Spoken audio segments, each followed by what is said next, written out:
Trust me. Weapon system activated.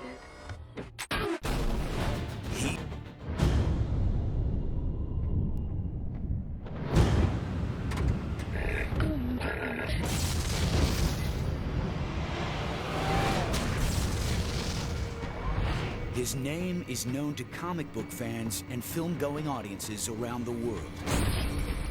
I'm Batman. But Batman isn't just your average, everyday crime-fighting superhero. Taste of your own medicine, Doctor. He's also a multi-billionaire who can afford to outfit himself with the very latest in high-tech wizardry. The technology of Batman is important to the character because he doesn't have superpowers, and so the technology he employs, which he's able to finance through his great wealth and through his company, give him the advantage that he needs to fight crime. Batman invents out of necessity. Problem with the graphite, sir. The next 10,000 will be up to specifications. When he finds something that's lacking in his arsenal of technology, he'll go out and try to find a solution for it. So, in a certain sense, you could say it's limitless.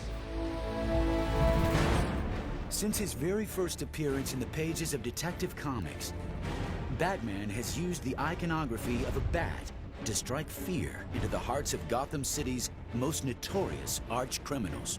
Where are you? Here. But unlike many other superheroes who have gene-altered gifts or possess out-of-this-world superpowers, Batman must rely on science to give him an edge over his enemies. Well, he has to use technology in order to solve crimes and capture criminals. Other superheroes just use their superpowers. Batman relied on skill and technical knowledge. Now, you couldn't really grow up to be Superman, but if you're really cool and really dedicated and really focused, you can become the Batman. Bruce Wayne, of course, is a billionaire. He can have the cutting-edge technology he wants. Doesn't matter what kind of materials he wants to buy. And he's got the best people in the world working for him. Well, what is it today? One of the great things about Batman is that he has access to Lucius Fox and his department where they come up with all these amazing gadgets. Here we are. Kevlar utility harness, gas-powered magnetic grapple gun, the 350-pound test monofilament. As envisioned by comic book creator Bob Kane in 1939, Batman was originally more of a super sleuth than a superhero. In fact, his first crime-fighting gadgets were not much more sophisticated than standard lockpicks, passkeys, and an occasional glass cutter. He was always on the cutting edge, but, you know, picks and cutters were probably the cutting edge in 1939. Much of the early stories, it was really the technology of convenience. It was what people knew. Comic books were written for kids in the early days. They assumed the audience was 10 to 12 years old at best, and they weren't worried about addressing the technology of the time because they didn't figure the kids understood the technology at the time. There were smoke pellets, gas bombs, things along those lines enabled to disable or confuse. These are the traditional weapons that Batman's able to pull out in order to achieve what he needs to achieve. But there was one weapon Batman refused to carry for nearly all of his crime-fighting history: a gun. Bruce Wayne relied on other, more innovative crime-fighting methods. Methods that became increasingly sophisticated over the years. In 1940, for example, Batman used infrared night vision goggles, a technology being developed at the time by the U.S. Navy. Night vision is heat vision, is literally what it is. If you think about light, everyone's familiar with the spectrum of the rainbow, the red, yellow, green, blue. There's also different spectrums that we can't see. And infrared is what we refer to when we're talking about the type of radiation you get from heat. So any hot body will emit this type of radiation, and you can design cameras to detect it. And so night vision is basically looking at that wavelength of light.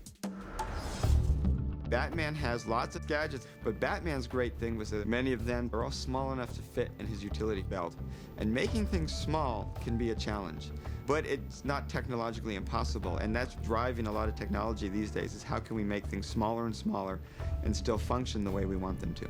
One early gadget Batman had in his utility belt was a miniature camera The device was inspired by the ones actually being used by spies in the years prior to Batman's debut. Clandestine photography goes back into the 1930s with the commercial Minox camera. This was a camera that was invented in 1934 by a Latvian engineer by the name of Walter Zapp. His idea for the camera was a camera that could be held in one hand, but if you're not very dexterous with this camera, it does take two hands to cycle the film. In the commercial world, that's not an issue, but in our world, that draws attention, and we don't like that. Our challenge is to make a camera that can be easily concealed in one hand, small enough that it can be easily palmed. We want to be able to easily manipulate it with one hand, and while we're at it, we're CIA, we're always going to try to process improve. We're going to make ours take twice as many shots. This is the camera that did it. This is the agency's first sub-miniature document copy camera. A camera like this is like one Batman might have in his utility belt. In the late 1940s and early 50s, as the world entered the atomic age, Batman's use of real science literally rocketed into the realm of science fiction. In the 50s, a lot of the fiction was very science fiction based. So, you know, Batman had ray guns. They flew in spaceships and things like that. It was just reflective of the times. In Batman number 109, the Caped Crusader used a heat ray to detonate explosives floating in Gotham City Harbor. It seemed far-fetched at the time, and was. But believe it or not, the U.S. military is currently working on just such a device to add to its arsenal. A heat ray is a low-frequency infrared kind of light, and the Army today is developing weapons based on heat rays, much like the one that Batman used. Called the Active Denial System, this non-lethal weapon directs high-frequency microwaves over distances up to 550 yards. Roger, I'm ready for a 100% shot, 3 seconds on the CLT. Its heat ray is about as hot as a light bulb and can penetrate the clothing of aggressors without seriously harming them.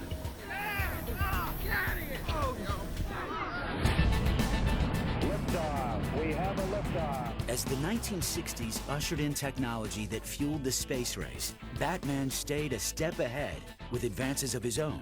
In the 60s, as computer systems, mainframes came into play, then people began to catch on to computerization. Batman had databases in the Batcave. The first visible manifestation I saw of what a computer could be was the use of that technology on Batman. I think that was true probably for millions of kids. And maybe I was inclined to be a technology geek and learn how to do the programming in the early years because of it. By the time the 90s came around, his computer systems were so sophisticated that he could tap into the law enforcement networks and keep on top of crime. In today's world of GPS and cellular communications, the line between science fiction and science fact is getting thinner than ever. You want his science to be based upon something that is real technology as well. So therefore, it doesn't break the conceit that you can be Batman and Batman can exist in our world.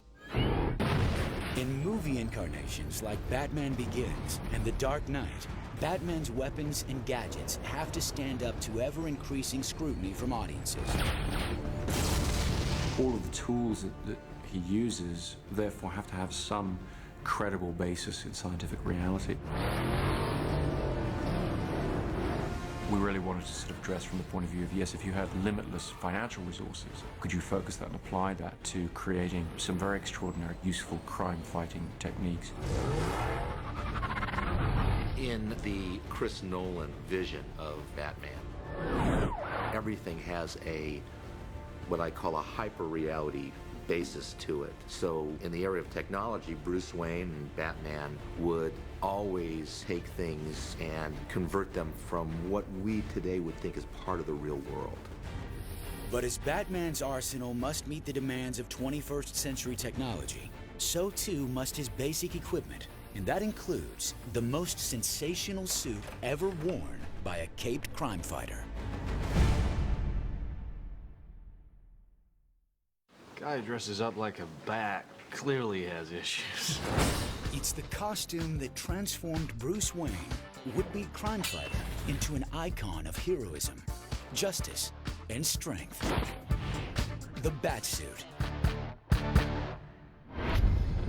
The The whole idea of it becoming essentially a suit of armor evolved over the years.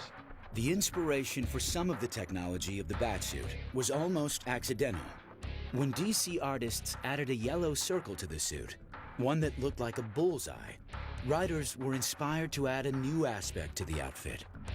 When they started addressing the question of it being a bullseye, they took that opportunity to go, well, yeah, okay, then it is a bullseye. He wears Kevlar behind that section of the costume, hoping that criminals will actually fire at that, and it's bulletproof. Well, once you start doing that, the next logical question is, well, if you're going to wear Kevlar there, why aren't you wearing Kevlar under the entire costume?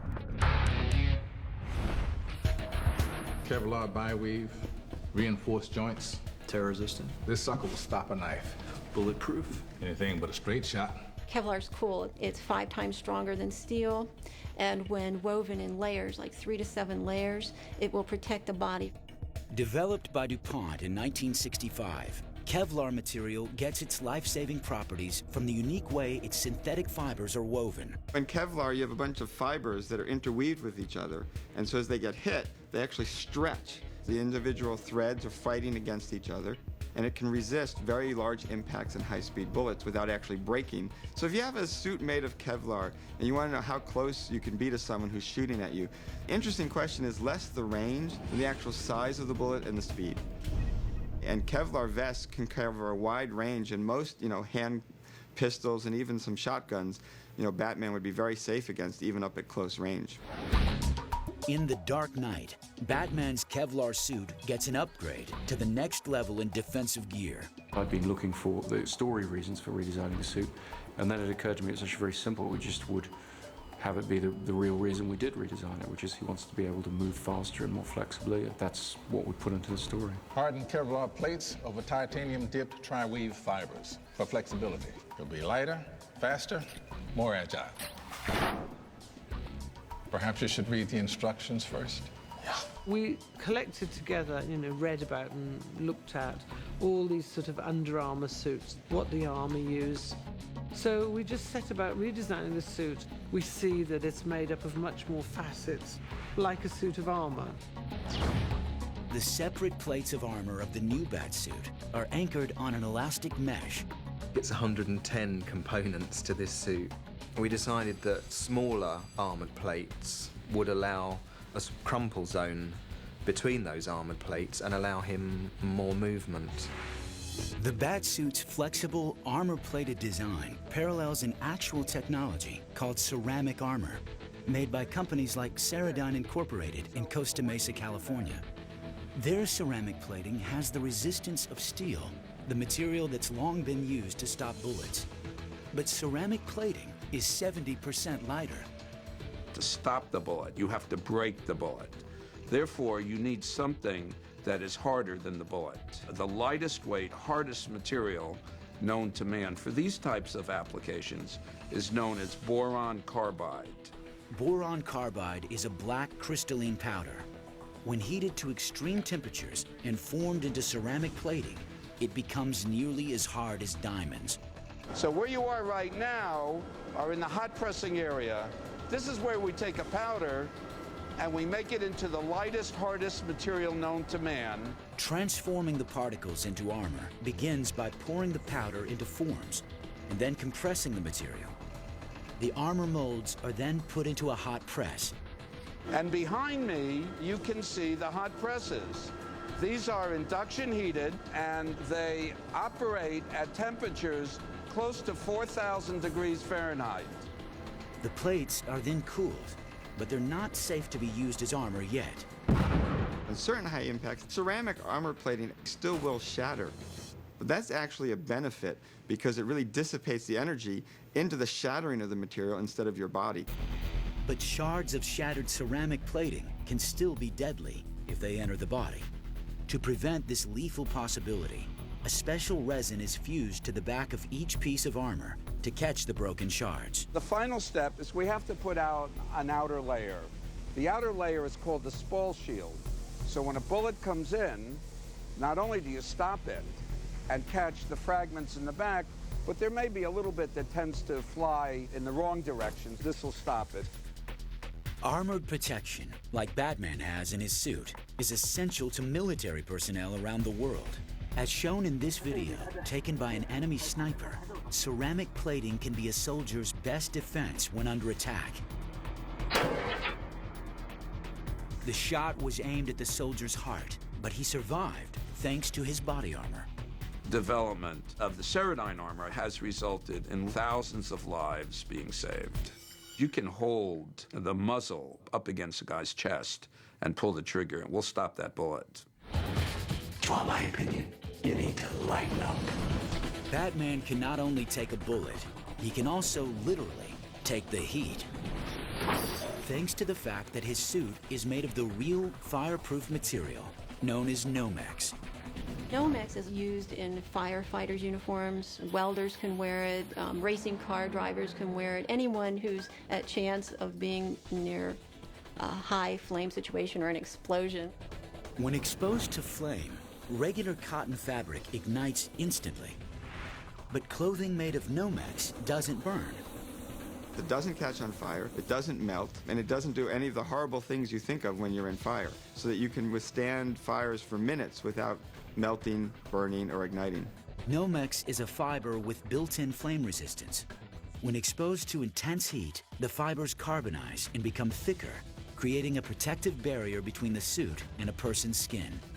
Batman can basically walk through flames with this material, and the only thing he'll feel really is the heat. And if Batman rolls and falls and gets the fire out within a few minutes, he's certainly going to be fine. One of the essential parts of any superhero's suit is his cape, and Batman is no exception. But his cape benefits from a blend of real-life tech and the type only found in the labs of Wayne Enterprises. Do you have any lightweight fabrics? You know, I think I have just the thing. It's called memory cloth. Notice anything? Molecules realign, become rigid. What kind of shapes can you make? Can be tailored to fit in any structure based on a rigid skeleton. On first glance, the fantastic fabric seems like, well, a fabrication. But surprisingly, scientists say material with memory is in the works, and someday, items like Batman's amazing cape may become solid objects with the help of magnetism.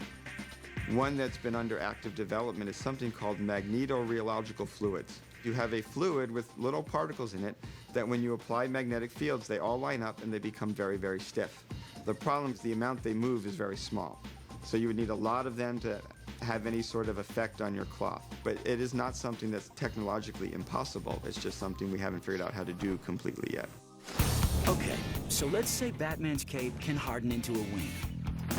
That doesn't mean he can automatically conquer the challenges of flight. Even real bats have difficulty accomplishing the feat. Bats are not very effective flyers. They're excellent gliders. The energetics involved in bat flight is really quite high. They're not particularly graceful. But Batman's method of flight doesn't involve the flapping motions used by real bats. If you look at the Batman films closely, you will find that he starts from a high location and gets to a low altitude through the use of his cape. And in this regard, the cape really is not a flight mechanism, but more of a gliding mechanism. If you have figured out how to make the memory fabric in this cape, it can give you the necessary lift to at least glide and float for some distance. The challenges you have to figure out are how to get enough lift to travel the distance he wants to do. It's the speed that he moves forward with that's key. So he might do it by falling enough distance and let gravity speed him up. And for that, he'd need to come from a high enough building.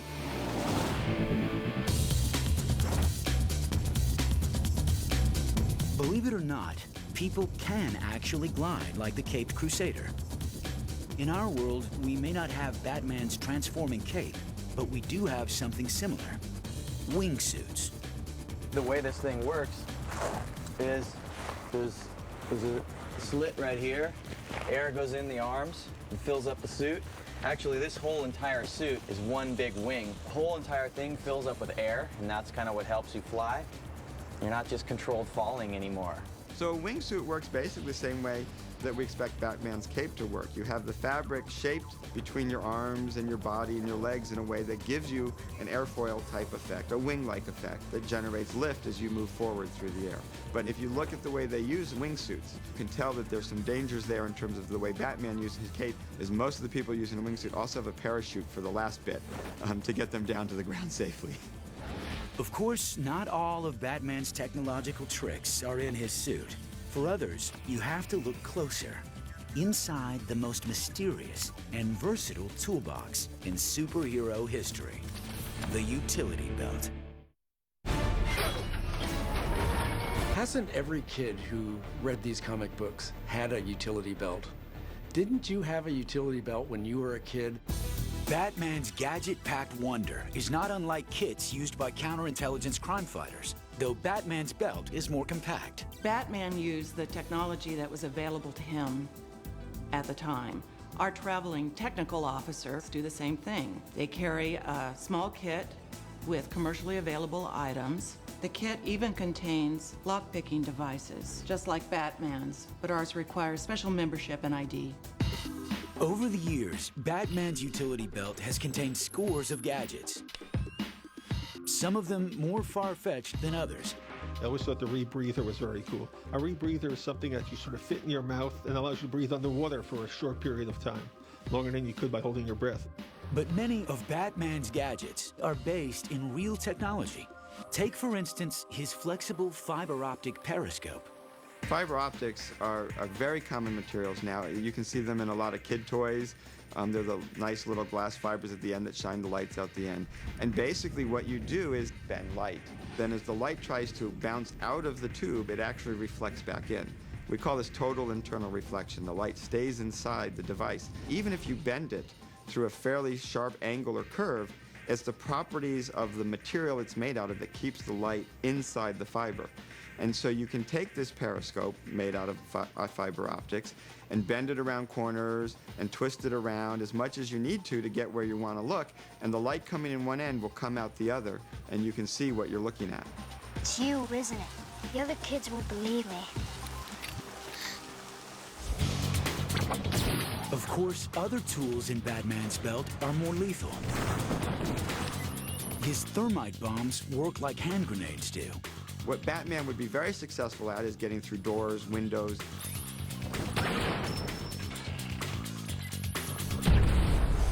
A more unusual weapon is Batman's signature batarang, the Dark Knight's version of a boomerang. The batarang was always my favorite. I always thought that was the coolest. Every kid in their own home is sitting there trying to build their own batarang and see if they work. Each arm of a real boomerang is contoured like an airplane wing. When thrown, the rotating airfoils help give the device lift, similar to the way propellers lift a helicopter. A boomerang circles back to its launching point due to gyroscopic precession, a phenomenon that causes a spinning object to maintain its axis and direction as it rotates. Some of Batman's batarangs have similar aerodynamics, but others, outfitted with cumbersome items like flashbulbs, cameras, police whistles, and bombs, might have more trouble getting off the ground. In Batman Begins, the batarang was entirely reconceptualized as a martial arts style throwing star. The batarang was a very early piece of equipment of Batman's, and we felt it was very important to sort of make that part of his belt, but it had to be a very high-tech version of it, so it's smaller, but it's still a pretty lethal weapon. Why bats, Master Wayne? Bats frighten me. It's time my enemies shared my dread. But the most famous use of the batarang in the comics is as a grappling tool, a device that has now evolved into a grappling gun. And like many others, this technology is anchored solidly in science. To have the grappling hook reach the top of the building, this is relatively easy. You're not looking at, I think, anything more powerful than some very simple spring-loaded guns, air guns, compressor things that you could easily imagine in the size of the handgun. Batman's grappling system also packs enough power to lift the Dark Knight off the ground and into the air in mere seconds. That much liftoff would take a powerful motorized mechanism, one that factors in both Batman's weight and speed of travel. If you look in the movie and estimate the speeds he's going up, you're looking at a power that's around 5,000 watts. To put that in perspective, typical light bulbs are 60 or 100 watts, so you're talking, maybe 50 times the power in a standard light bulb. That might sound like a lot, but it's not too bad. You can actually generate that power, and in fact, people have made devices that can pull people up. One of those devices is the Atlas-powered rope ascender, used by the U.S. Army. The Atlas is really similar in a lot of ways to what Batman's using right out of the comic book or the movies. The system is designed to pull a very large load up a rope extremely quickly. It's great for rapid escape, search and rescue, all sorts of things that Batman's actually doing.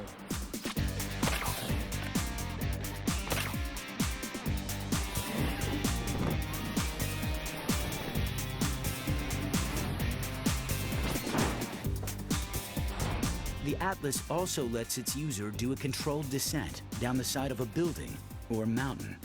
And its mechanism is relatively simple. It's a lot like a capstan winch on a sailboat. And the capstan basically gives you a very strong circumferential grip around something round when you apply a load to the rope. To engage the rope, you simply wrap it around that capstan winch mechanism in the device, close the lid, and pull the trigger. To operate it, it's like a portable drill, variable speed trigger. You pull the trigger more, you're going to go up faster. Built for combat search and rescue and other vertical tactical operations, the Atlas can swiftly lift over 500 pounds. So just like Batman's grappling system, carrying two people isn't a problem. A fully loaded soldier is always going to weigh at least about 300 pounds. In the infantry, the lightest pack load that men have is about 75 pounds. From there on, it only gets heavier. So we want to be able to accommodate a soldier and a fully loaded pack at all times. Additionally, if you need to use this device for rescue, it makes it so that you can clip yourself and an additional person in and lift them both at the same time. We built more like a truck that's for vertical operations. So this system's rugged, it can be used a lot, it's got very long battery life, and can lift a very high load repeatedly. So this is more of a utilitarian system than what Batman actually has. Batman's utility belt may be the ultimate in compact crime fighting, but the Caped Crusader doesn't always think small. And Batman tech doesn't get any bigger or cooler than an automobile that's become a pop culture icon. At least tell me what it looks like. Never mind. What's that? Well, the tumbler? Oh, you wouldn't be interested in that.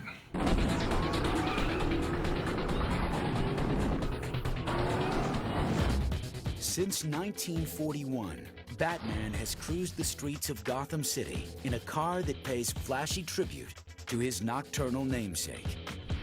But whether it's got scalloped fins, a bat's head battering ram, or a jet-propelled engine, the Batmobile may be the most coveted item in all Batman tech. I think the Batmobile had a major influence on me. I mean, I was fascinated by it. I wanted to drive it, I wanted to see it, and I think it kind of got me into cars at an early age that way. Artists and writers have kept improving on the Batmobile's design, with additions and overhauls reflecting car trends of the day. The ever-changing Batmobile. You see a different Batmobile for every year. You see a different Batmobile for every generation. In the 40s, you had the big grille, which was kind of cool. The first Batmobile I remember was the Batmobile of the 50s with the huge bat fin on the back and the bat-headed battering ram in the front. It was big enough to be a tank. Then he got into the 60s and the car evolved to match the one in the television series with the atomic turbines. Then in the early 70s, it became a sports car. I always thought that was the coolest. I mean, the whole idea that this singular, unique vehicle belongs to a singular, unique character. So what do you think? Does it come in black? As Batman's enemies got tougher, so did his car. Make a color? It's a black tank. And no retooling of the Batmobile was more radical than the one showcased in Batman Begins. Hold on. Director Christopher Nolan and designer Nathan Crowley set out to create a 21st century ride.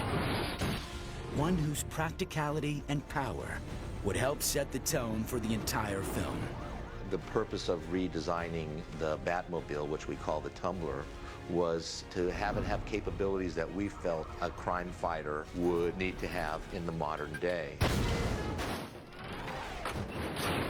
The tumbler, that was the first thing we designed, because I felt that if we could show the studio what the Batmobile was in our world, they'd get a handle on what everything else would be. Action! I felt that we needed a new contemporary approach in order to believe in the utility of this vehicle.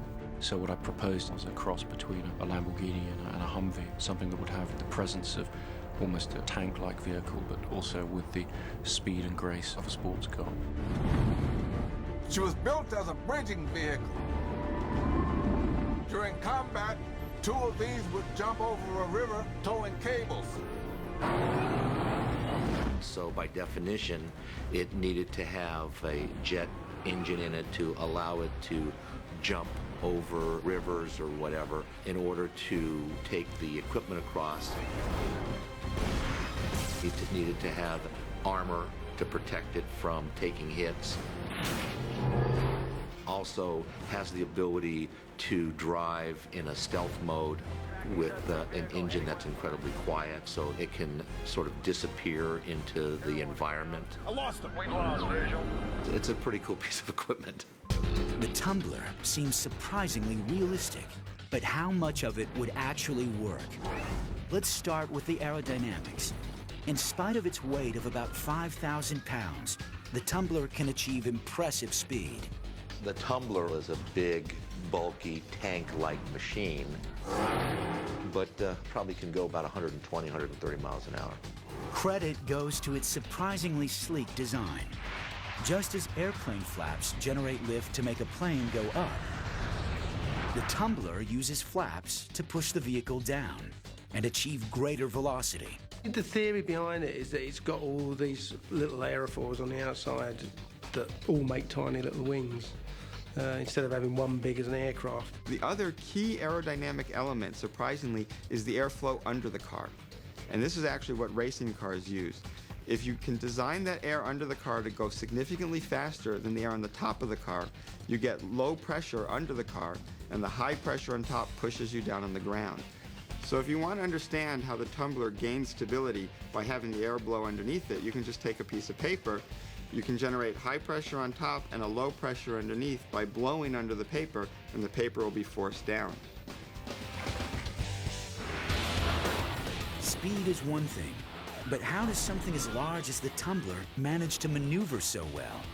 Weight does have a great effect on maneuverability. You have all this mass you have to move around. It's transmitted through the wheels and tires to the road. Really, got to hand it to the designers, automotive-wise. It's quite a feat of engineering. They seem to have each wheel is kind of balanced out by itself without an axle running across the middle. Both wheels are totally independent, so one wheel can actually stop, and the other wheel can rotate, so the thing turns right on a dime. And it can do that at any speed. That's what's so amazing about it. I gotta get me one of those.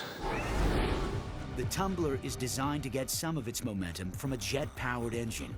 Another detail rooted in reality.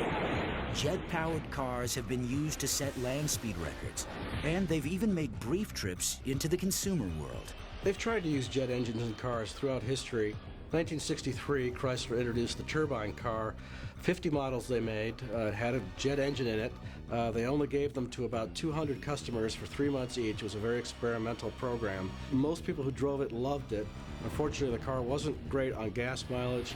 It's a very complicated car, and it kind of died a few years later. Over here on the throttle, flip that open and throttle up. This will boost you into a rampless jump. Right now! On screen, the tumbler can also make unassisted or rampless jumps.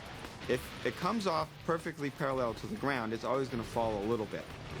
And so if it's jumping to something that's a little bit lower, it's okay.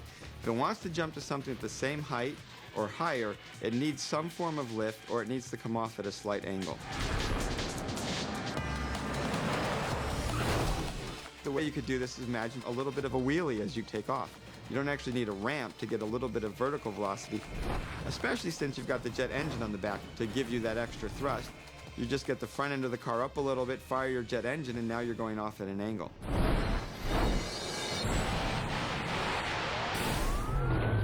We were confident that we could do some pretty amazing jumps and it land and drive off, you know, not the classic thing where the car jumps, lands, falls apart, and then you cut and put another car in and drive away. You know, we were proud of the fact that we could do all that and still carry on the sequence.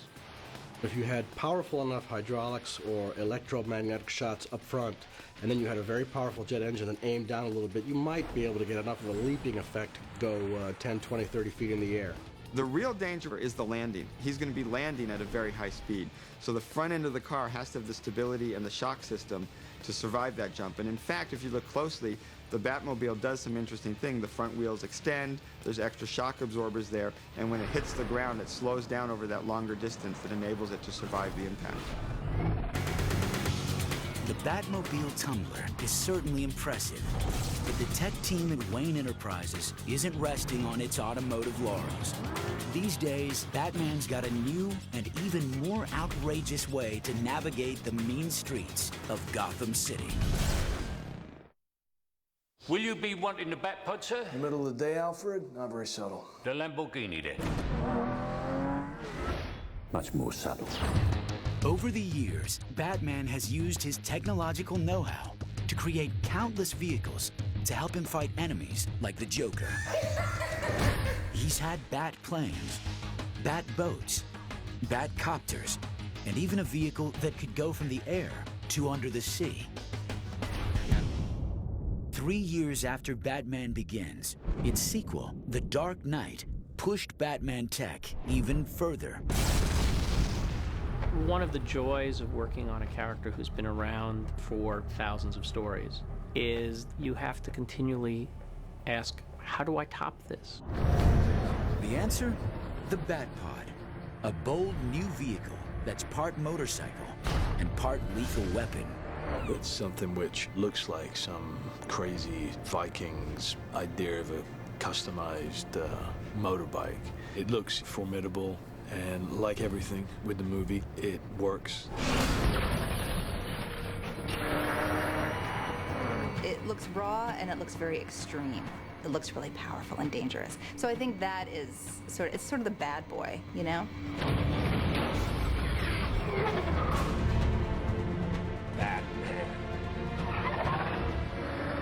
The task, as usual, was to build something that could really go fast, make turns, you know, the usual outrageous, you know, parameters. It really had to belong to the same family as the Batmobile, so that's where we started. I'd hesitate to even call this a motorcycle just because it's so different from the way a motorcycle typically handles. I mean, there isn't really a seat. You're lying down on your belly and your legs are splayed apart 3.5 feet. Riding the Batpod in a practically prone position gives the Dark Knight an aerodynamic edge. The low-profile technique is frequently used by professional racers. Grand Prix motorcycle racers, whenever they get a chance, whenever they're on a straightaway, they duck down and they make themselves as small as possible, and it's that aerodynamic drag they're trying to eliminate. When Batman is down on the Batpod in that position, he's eliminating drag, and he's a lot less exposed, and he's also lowering the center of gravity, so he has more control over the vehicle. The Batpod weighs about 700 pounds. Because it's so large, controlling the bike takes extra skill, including the use of special handlebars, which act as arm shields. The steering of it was totally unconventional. You had these big cowls that came around his arms that he was more from his shoulder, actually, that he steered. Well, you want to use more of your body weight to turn a bike, and on this, I think that if you're not just using your arms and your hands placed on the handlebar, but you've got this action so that you're in these arm shields that help you sort of lean the bike in, that's going to help you maneuver it. So that you're really forced to use your body weight to control it as opposed to just arms, because you'd have to be Arnold Schwarzenegger in order to be able to turn that kind of tire on a motorcycle. Besides the way it's steered, the Batpod is also unique in the way it's propelled. Well, the thing that strikes me the most about this is that where you would expect the motor to be, it doesn't exist. It's not in the middle of the bike. A standard motorcycle has a single engine in the center of the vehicle. On screen, the Batpod is intended to have not one, but 2 engines. And amazingly, one is tucked inside the hub of the bike's front wheel, and the other inside the back wheel. Putting the engines inside the wheels is being worked on actually by a number of companies right now. In 2003, a Swiss engineering team developed a 160 horsepower engine mounted inside 22-inch car tires. Known as independent wheel drive, the technology can also be used in motorcycles, though it works best when the engine is in just one wheel of the bike. The disadvantage to having an engine in both the wheels is that they have to be synchronized some way. Otherwise, if one's spinning faster than the other, of course, one's trying to push you too fast or the other one's trying to pull you too fast, they would have to have computer control. This is something Batman, of course, can afford, and he would have his perfectly synchronized, and that way he's got great traction because he's got engine putting power down and back, engine putting power down in front, all synchronized. He's good to go.